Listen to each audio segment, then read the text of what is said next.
Magandang umaga, ngayon po ay araw ng Sabado, September 14, 2024. Update po muli sa lagay ng panahon.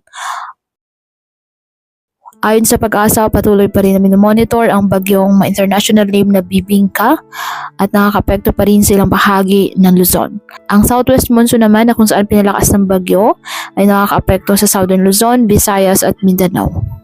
Hindi po inaasahang tatama sa anumang bahagi ng ating kalupaan ang nasabing bagyo, ngunit patuloy nito ay na-enhance ang habagat na siya namang magdadala ng mga pag-ulan sa ating bansa.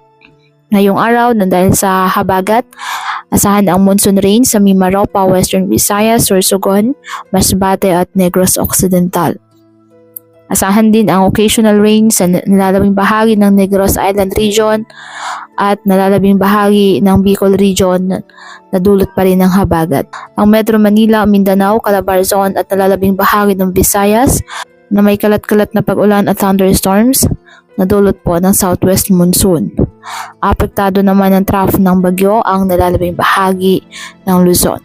Kaya patuloy pa rin na pinag-iingat ang ating mga kababayan sa banta ng mga pagbaha at pag-uod ng lupa at ugali na magdala palagi ng payong o kahit anong panangga sa ulan sa tuwing lalabas ng ating mga tahanan.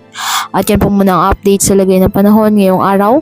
Muli patuloy po tayo na mag-ingat at palaging tandaan, God loves you. Stay safe and God bless.